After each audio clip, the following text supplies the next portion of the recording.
अस्सलाम वालेकुम। मेरा नाम है बारिया दत्त और मैं हूँ क्लिनिकल साइकोलॉजिस्ट।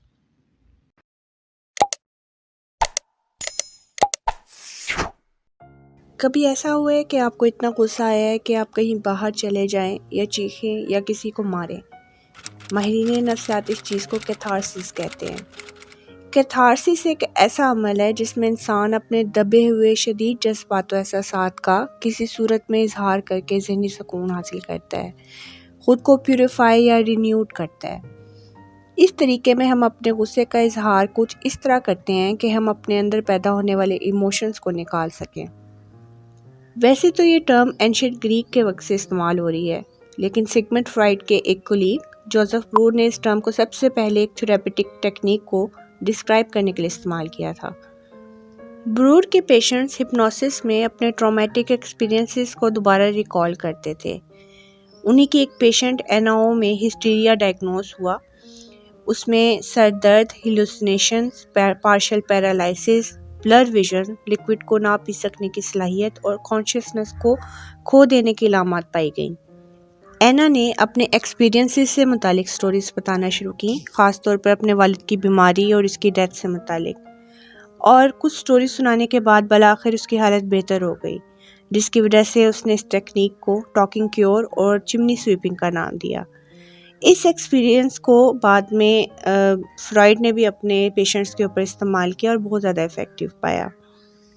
नॉर्मल लाइफ में भी कैथारसिस हमारे लिए बहुत ज़रूरी है, क्योंकि अगर हम अपने अंदर गुस्से से पैदा होने वाले एहसासात और जज्बात को बयान नहीं करेंगे तो वो एहसासात हमें आहिस्ता आहिस्ता ख़ुद को ही तकलीफ़ देने लग जाते हैं। और सिर्फ गुस्से के इजहार नहीं, कोई और बात जो आपको परेशान कर सकती है उसका इजहार भी बहुत ज़रूरी है।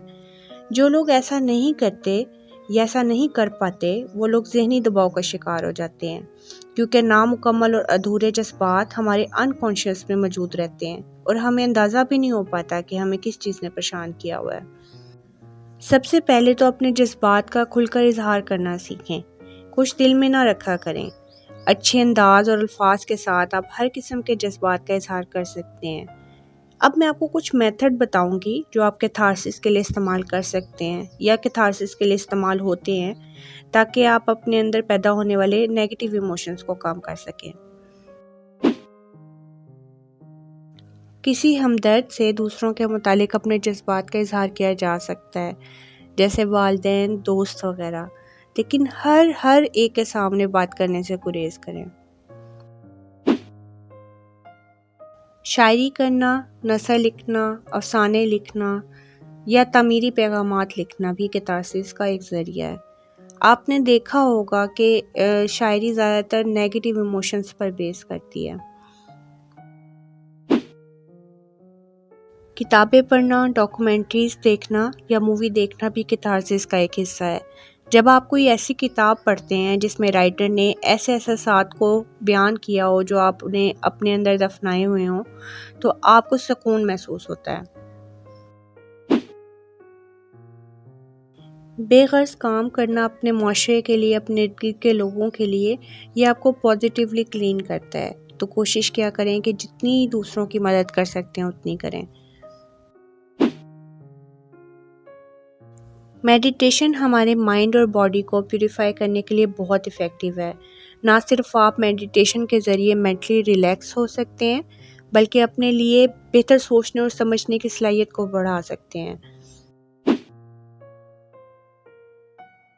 माफ़ कर देना एक बहुत बड़ा अमल है और दूसरों को माफ़ करके दरअसल हम खुद भी सुकून में रहते हैं। इसलिए रोज़ाना सोने से पहले सब लोगों को माफ़ करके सोया करें। इससे लाशऊर की कई गिरें खुल जाती हैं।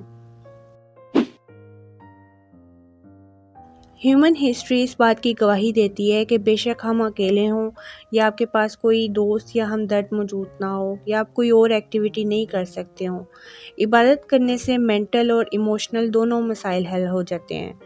जब हम अल्लाह के सामने इजहार करते हैं, शिकायत करते हैं, अल्लाह से गुफ्तगू करते हैं, तो हमारे लिए आसान हो जाता है कि हम अपना दिल साफ़ कर लें। और फिर कोशिश किया करें कि जब मामला अल्लाह के सुपुर्द कर दिया है तो फिर उस पर छोड़ दें। आपको मज़ीद परेशान होने की ज़रूरत नहीं। अगर आपको ये सब करने में मुश्किल महसूस हो रही है तो काउंसलिंग हासिल करें। کسی ماہر نفسیات کے سامنے کیتھارسس کریں اور اپنے دل اور لاشعور میں سالوں پرانے دبے جذبات کا اظہار کر کے اپنی ذہنی صحت کو بہتر بنائیں۔ اپنی صلاحیتیں بحال کر کے کھل کر جینا سیکھیں، کیونکہ آپ کے لاشعور کا تناؤ نہ صرف آپ کی بلکہ آپ سے منسلک لوگوں کی زندگی کو بھی متاثر کر رہا ہوتا ہے۔